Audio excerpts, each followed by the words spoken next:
నాకన్యా వచ్చేసా తెచ్చేసా. నాగేశ్వరం ఊదటం తప్ప ఇంకేమీ తెలియదు నీకు. పొయ్యి ఊదే కర్మ పట్టిందా? అక్కడ ఏంటి అలా రెచ్చిపోతున్నావు? నేను తెమ్మనవి తెచ్చావా లేదా? తెచ్చానండి బాబు. ఇదిగో ముక్క, ఇదిగో చుక్క. సారా నా చేతికిచ్చి నా కాడు తీసుకో. కాళ్ళేంటండి బాబు, మొత్తం అన్ని బిసికేస్తాను. మంగారు మా పెళ్ళి ఎప్పుడు చేస్తారండి? అప్పుడేనా, ముందు నా కోరిక తెచ్చాలి కదా. చెప్పమా, ఆ క్షణంలో తీర్చేస్తాను. ఏముంటాయి, బల్లి బుర్రలో ఉన్న రసాన్ని 1 లీటర్ తాగాలని ఉంది. ఏంటి?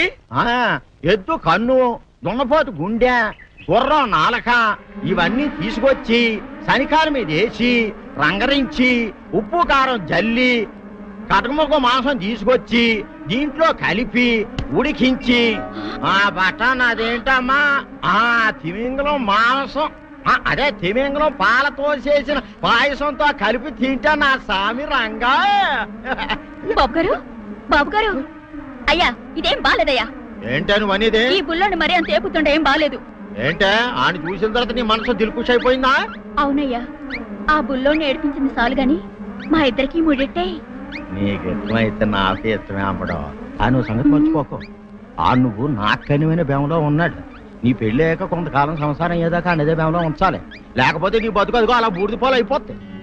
నాగకన్యా, ఓహోయ్ ఓహోయ్ ఓహోయ్, నా నాగకన్య నాకు దక్కించండి. మీ మేలు జన్మలో మర్చిపోను. ఇదిగా నా మేలు మర్చిపోయినా పర్వాలేదు గాని ఓ సంగతి మాత్రం మర్చిపోకం. ఏంటండి? నా కూతురు పెళ్ళయ్యాక దానికి కంటమటగానో నీటి చొక్కన కారిందో కాట్లే పెట్టా కారణమనండి. శబాష్ శబాష్, అయితే నీ షాదీ రేపారా? నాకన్యా, ఎవరో తలుపులు కొడుతున్నారు. ఒకవేళ దొంగలు కాదు కదా? రైట్, వెళ్ళాకరనుకో.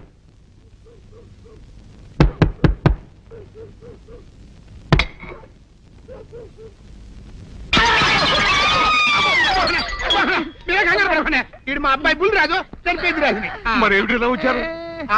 ఏం లేదండి, పూర్వం చక్రవర్తులు దొంగలు పట్టుకోవడానికి మారు వేసాల్లో తిరిగేవారు కదా. అట్టాగే ఈ ఊరు పేషెంట్ని కదా దొంగలు కాపలా గాయడానికి మారు వేసాల్లో తిరుగుదామని వస్తున్నాం. మీ ఇంటి కేకలని పడ్డాయి. ఏంటా అని తలుపు కొట్టాం. ఇంకా నయం బుర్ర పగిలింది కాదు. అవును, ఏంటి అరుపులు? మీరే చెప్పండి ప్రెసిడెంట్ గారు. మొన్నేమో పిల్లాడి సైకిల్ గాలి తీసేశాడు, ఈ వేళేమో వాడి నోటు పుస్తకాలన్నీ చింపేశాడు. ఏమయ్యా, ఏంటిదే? ఎంత వయసు వచ్చినా కానీ సంటి పెట్టలాగనో బుద్ధి లేకపోతే కింద వస్తుంది డాడీ. బుద్ధి బుద్ధి అనాలి. తెలేరా బుద్ధి? ఇదిగో, ఈ నోటు చించేసినందుకు గాను మళ్ళీ ఆ నోటు తిరగరాయాలని నేను నీకు సెట్ చేసేసానయ్యా. కరెక్ట్. అదెలా కుదురుతున్నాయ్యా? నాకు చదవడం తప్ప రాయడం రాదే. ఇది క్లిష్టమైన సమస్య డాడీ. ఏమీ కిలసడమైన పరిస్థితి కాదు. ఆయన చించిన ఎన్ని అంటిస్తాడు, నువ్వు వాటిని చూసి మళ్ళీ నోటు తిరగరాయి. నోటు రాయడం నేర్చుకున్నట్టు ఉంటది, ప్రజాసేవ చేసినట్టు ఉంటది. ఇదేం బాగోలేదు డాడీ. తప్పు ఒకరు చేస్తే శిక్ష ఒకరికా? అందుకే నేను అనేది ఇంకొక నాన్నకు పుట్టినా బాగుండేదనే. తప్పు కొద్దు ఇలా సంబంధ వార్త వస్తుంది.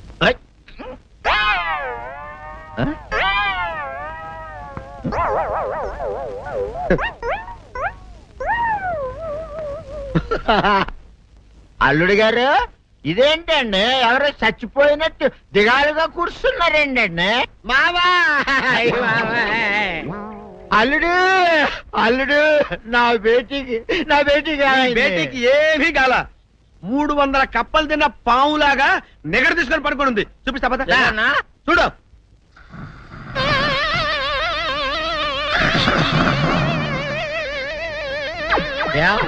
ఏమైంది?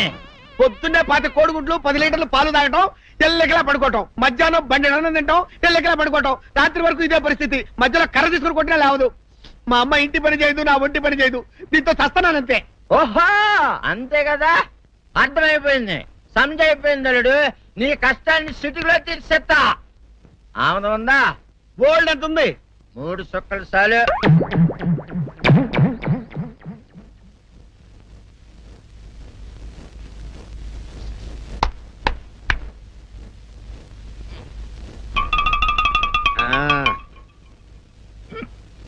అల్లుడు చెప్పు, ఇప్పుడు ఏం పని చేయాలి? ఉదయం లేవగానే ఇల్లు వాకిలి చిమ్మి రంగవల్లులు దిద్దటం, ఇంట్లో వాళ్ళ బట్టలన్నీ ఉతకటం, వంట వార్పు చేయడం. అంతేనా? అంతే మామ, నీ మీసమదొట్టు. వెంకట సుబ్బమ్మ, ఉఠో, నీ కాలు అందరి మీద బయట కట్టా బయటికి దాలో.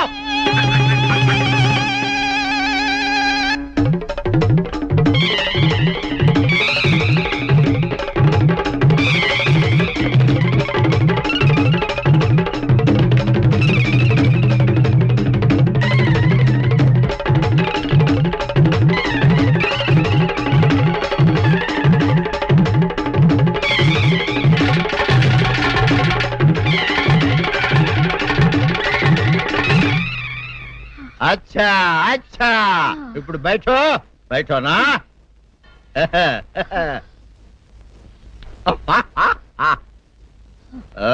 అల్లుడు ఇప్పుడు అందరికి సంతోషమే కదా? సంతోషమే. అమ్ముడు వెళ్ళొస్తా. వెళ్తూ మామ నీ కూతురు ఇంటి పని అంతా శుభ్రం చేసింది. అది అంటే అది మరి ఆ పను నీ పైన ఓహో అర్థమైంది అల్లుడు, అర్థమైంది. అల్లుడు రాత్రికి శోభనంగా అందంగా అలంకరించుకో, ఆ తర్వాత నేను చూస్తా. ఆ శ్రమ నీకెందుకులే మావా. సాధారణంగా అల్లుళ్ళు కట్నం కింద కార్లు, స్కూటర్లు, వాచీలు, ఉంగరాలు అడుగుతారు కదా. నేను నిన్ను ఇప్పుడేమైనా ఏమైనా అడిగానా మావా? ఏడాడాలా? ఇప్పుడు చిన్న చిరుకాన కోరతాను, కాదనకుండా ఇస్తావా మావా? బిల్కుల్ తప్పకుండా ఇస్తావు కదా మావా. ఓ నా మాట కాదనగను మావా. అన్న ఒట్టు ఒట్టా నీకు దండం పెడతా నీ డోలీ మావా. ఎందుకు? దీన్ని తీసుకొని వాయించి మీ అమ్మాయి చేత పని చేయించుకుంటా. ओहा ओहा क्या दिमाग है रे तुम्हारा बेटा? बजाओ ले जाओ ये डोल अच्छा तरह बजाओ. बजाता मावा तू जाओ जा तू जाओ जा तू रे बजाता मावा సర్ప డాడీ ఏంట్రా ఇది విషయం, ఇది కిరసనాయలు, ఇది తాడు. అర్జెంట్ గా చచ్చిపోవాలంటే ఈ మూడిట్లో ఏది బెటరో చెప్పు డాడీ. ఈ ఎసం తాగి ఈ కెరసనాయలు మీద వేసుకుని ఈ తాడు ఊరేసుకుని అగ్గిపుల్ల లపక్కన వెలిగించుకున్నారనుకో టపక్కన ఎగిరిపోతారా. అవును ఎంతకీ ఈ ఏర్పాట్లన్నీ ఎవరి సాగు కోసమో? నేనే ఆత్మహత్య చేసుకుందాం అనుకుంటున్నాను. ఊరి ఊరి ఊరి ఊరి ఊరి నా బావి పేసినంట నువ్వు బతికొండంగానే నీ ముఖం పగలు చూస్తే రేత్రి కల్లోకి వస్తుంది. అత్తానికి నువ్వు సచ్చి దెయ్యమయ్యావనుకో దెయ్యాలు కూడా బెదిరి సస్తాయి. నువ్వు సచ్చకరా చచ్చుతా సచ్చకరా. నేను చచ్చుతా. అయినా అంత అర్జెంట్ గా సత్తాల్సిన కర్మ నీకేంట్రా ఇప్పుడు? ఎందుక నేను పిల్లని లవ్ చేశా, ఆ పిల్లను నేను పెళ్లి చేసుకుంటానంటే నువ్వు నో అంటావు. నేను నీ మాట వినను అంటే ఆ ఆస్తి కవర్ ఎవరికైనా ఇచ్చేస్తాను అంటావు. నువ్వు ఇచ్చేసే ఆస్తి కవర్ కంటే నేను ఇచ్చేసిన మనసే నాకు ముఖ్యం. అందుకే నేను చచ్చుతా. అదే విషయం. ఓరి నా బొగ్గుకొండ నువ్వు ప్రెసిడెంట్ అవడం నాకు కావాలి గాని పేడెత్తుకునే అమ్మాయిని తీసుకొచ్చి నానా నేను దీన్ని ప్రేమించాను అని చెప్పు, నేను చేయకపోతాను. అవును ఇంతకీ ఎవరమ్మాయి? ఒకటే అట్లా సిగ్గుపడబాకరా, చాలా సండాలంగా ఉంది. ఎవరో చెప్పు. అది అది జానకమ్మ. ఏంటి జానకమ్మ? అమ్మా నీ గని పిచ్చిగా నెక్కిందంట్రా. నా వయసావిని నువ్వు ప్రేమించడమేట్రా? ఛీ, జానకమ్మ కాదు డాడీ, ఆవిడ మనవరాలు సౌందర్యను ఆవిడ మన నా ఎదుకున్నా నా బొగ్గుకొండ కదే. రే జానకమ్మ గారితో ఇయ్యమందడం అంటే నేను మాత్రం కాదంటనే చెప్పు. వెంటనే వెళ్ళి వాళ్ళతో మాట్లాడి ఆ ముఖరథం పెట్టించుకొస్తా. అబ్బా కింద ఒత్తులు తీసేసి ప్రాణాలు తీసేస్తున్నావు డాడీ. ముఖరుతం కాదు డాడీ, ముహూర్తము ముహూర్తము. అదేలా ముఖరథము అదే పెట్టించుకొస్తా. డాడీ నేను ఇంకో డాడీ కాకుండా నీకే పుట్టినందుకు నాకు పిచ్చి హ్యాపీగా ఉంది డాడీ. ఆనందమానందమాయనే ఈ అందగాడు పెళ్లి కొడుకాయనే. తాతబ్బాయి గారు ఈ శుభ సమయంలో మీకు విషయం చెప్పాలండి. మా బుల్లిరాజు గారు పుట్టినప్పుడు నా గురించి డాడీ ఆ. చెప్పు చెప్పు చెప్పు. మా బుల్లిరాజు గారు పుట్టినప్పుడు మా ఆవిడికి పురుడు పోసిన మంత్రసాని ఈయన్ని చూసి పుట్టింది పంది పిల్లేమో అనుకుని "డా!" అని అడిచి ముడిచిపోయిందండి. డాడీ ఇప్పుడు ఎవరినెందుకు? ఊరుకోవా, మన జీవితాల్లో గొప్ప ఈ చిత్రాలు జరిగినప్పుడు 10 మందికి చెప్పుకోవాలా. ఇప్పుడు మంత్రసాని మూర్చిపోయింది కదండి. ఇకపోతే మా ఆవిడ ఎట్టని సేపుల్లే నా కొడుకుని కన్నానని బెంగపడి పురిటి స్థానం అవ్వకముందే చచ్చిపోయిందండి. డాడీ నేను నీ కడుపున పుట్టపట్ట కదా నాకు ఈ ఫేస్ వచ్చింది. నేను ఇంకొక నాన్నకు పుట్టిన అందంగా నన్ను పుట్టి ఉండేవాడిని. ఇక చూడు కాకి పిల్ల కాకి ముద్దురా, నీ మొహం ఎప్పుడు నాకు ముద్దొత్తనే ఉంటుందిరా కన్నా. ఇకపోతే మా ఆవిడ చచ్చిపోయింది కదండి, ఈయన్ని ఎత్తుకోవడానికి వచ్చిన పని పిల్లలండి. ఈయన చూసి దడుచుకుని పరుగో పారిపోయేవారండి. అసలు ఈడికి ఈ జన్మలో పెళ్ళవుద్దా అని నేను ఏడవని రోజు లేదనుకోండి. అట్లాంటిది మా బుల్లిరాజు గారికి మీ అమ్మాయితో పెళ్లి కుదరటం నిజంగా మా అదృష్టం కదండి. ఎంత మాట, నీలాంటి వారితో వీయమంతరం మా అదృష్టం. చాలవరకండి అంత మాట్లాడతారు. పొంతులు గారు మొకరదం పెట్టేయండి. అయ్యా ఈనాటికి సరిగ్గా 4వ రోజుకు ఓ మంచి దివ్యమైన ముహూర్తం ఉంది. అయితే అదే కాయ చేసేయండి. ఏంటండి అట్లాగే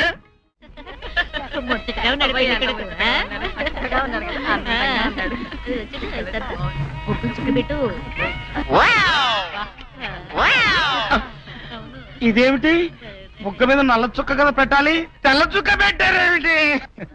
నల్ల బొట్టు పెడితే నీ రంగులో రంగు కలిసిపోద్ది.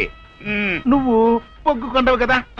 లటుక్కున ఏదో ఒక రోజు జానకమ్మ మనవరాలి మెళ్ళో తాళి కట్టేస్తాడు. ఇప్పుడు అసలు భయమే లేదు. ఒకవేళ 4 రోజుల తర్వాత తిరిగి రాకపోతే ఉలిపై పట్టేం కాదు. రాకెక్కడికి పోతాడు? నువ్వు ఏడుతూ కూకోమాక, మంది ఇప్పుడు దొరల వంశం.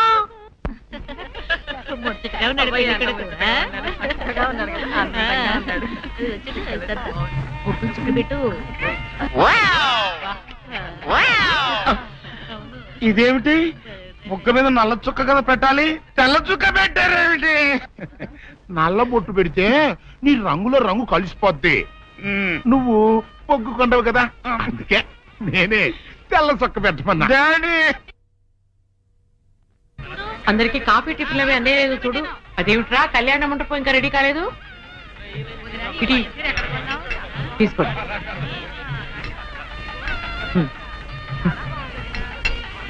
ఎంతైనా జానకమ్మే దగ్గరుండి అన్ని పనులు స్వయంగా చూసుకుంటది. మరి నన్ను ఏం చేయమంటారు చెప్పండి? నాదేమో ఆర్థికులని కొంపైపోయింది. మన ఇంట్లో పనులు మనం చేసుకుంటే తప్పే ఉందండి. ఏంటో ఆ సీనుబాబు గుళ్ళో గొడవ చేయకుండా ఉంటే ఈ ముహూర్తానికి మా పిల్ల పెళ్లి కూడా అయిండేది. ఈ ముహూర్తానికి ఎందుకులేండి, మాది అసలే దొరల వంశం. పొట్లకేం కాదు. అమ్మా సుందరి, అమ్మా సుందరి. ఏంటమ్మా ఏమైంది? ఏమోనండి, ఉన్నట్టుండి కళ్ళు తిరిగి పడిపోయింది. సుందరి, ఇదిగో డాక్టర్ గారు రండి అమ్మా సుందరి. రండి. పాపం ఉన్నట్టుండి పిల్ల కింద పడిపోయిందండి. ఏడు చూడండి.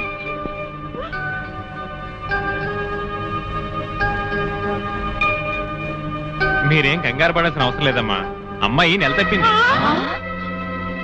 నెల తప్పడం ఏమిటండి, మీరేదో పొరపాటు పడి ఉంటారు. సరిగా చూడండి. పొరపాటు ఏం లేదమ్మా, అమ్మాయి గర్భవతి, 3వ నెల. అదెట్టా కుదురుతుంది డాక్టర్ గారు? ఆ సీనుగాడు పాప ఈ పిల్లని బలత్కారం చేసి 1 వారం రోజులు కూడా కాలేదు, అప్పుడే 3వ నెల అట్ట వస్తే అది డాక్టర్ గారిని అడగాల్సిన ప్రశ్న కాదండి, అమ్మాయిని అడగాల్సిన ప్రశ్న. ఏమే సుకుమారి, ఏంటిదంతా? నాకేం తెలీదు. తెలియదు.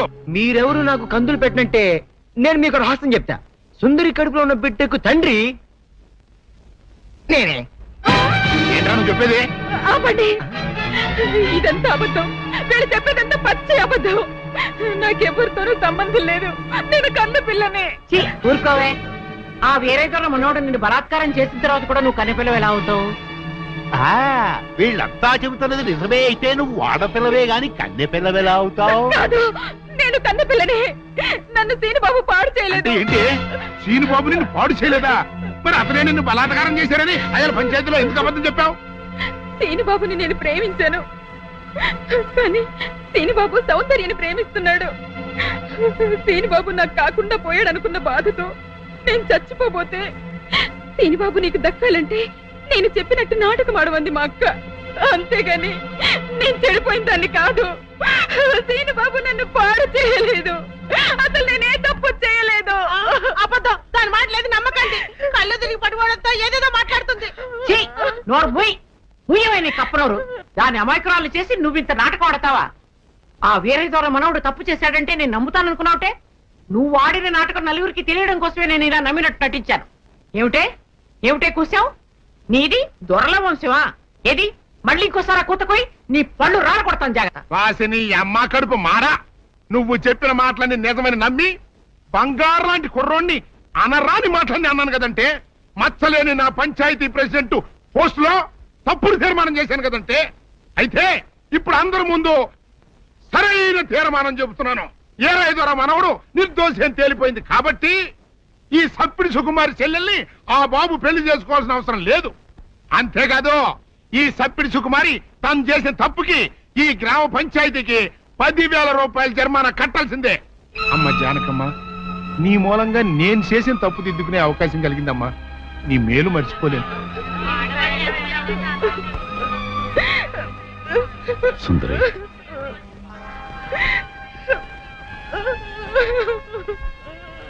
నిజమేంటో అందరికీ తెలిసిపోయింది. ఇంకా ఎందుకు బాధపడతావు? ఊరుకో. సౌందర్య, నానత్త, నేను విన్నదంతా నిజమేనా? అవునమ్మా, అది చెబుదామని వచ్చాను. నానత్త, పిచ్చితని సీను నా కళ్ళ ముందు పుట్టి పెరిగిన బిడ్డమ్మా. అతను ఎలాంటివాడో నాకు బాగా తెలుసు. అందుకే నువ్వు సీనుని ప్రేమిస్తున్నావంటే నేనెంతో సంతోషించాను, ప్రోత్సహించాను కూడా. సీను నిర్దోషిని రుజువయ్యే వరకు అతని ఊళ్ళో ఉండకూడదు. ఉంటే సుందరికి సీనుకి పెళ్లి జరిగిపోతుంది. అలా జరగకుండా ఉండాలని సీను నీ ఊరి నుంచి బహిష్కరించేలా చేశాను. పాపిష్టిదాన్ని నా సీను ఎంతో బాధ పెట్టాను. ఇప్పుడు ఎక్కడున్నాడో, ఏమైపోయాడో ఎలాగైనా వెతికి పట్టుకుంటాను. ఎక్కడని వెతుకుతావు? అవును, ఎక్కడని వెతుకుతాను? పిచ్చి పిల్ల, నువ్వెక్కడా వెతకనవసరం లేదు. నేనే సీనుని రప్పించాను. నిజంగానే నానత్త? మోహన్ చూడరా. సీను, సీను,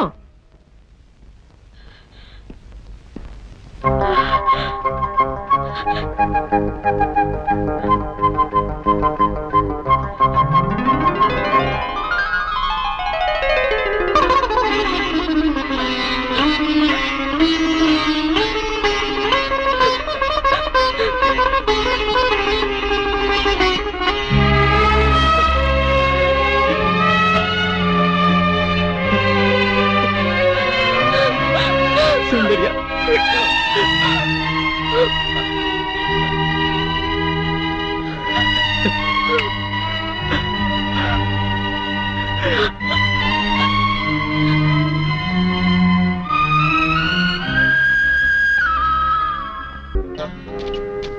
రండి.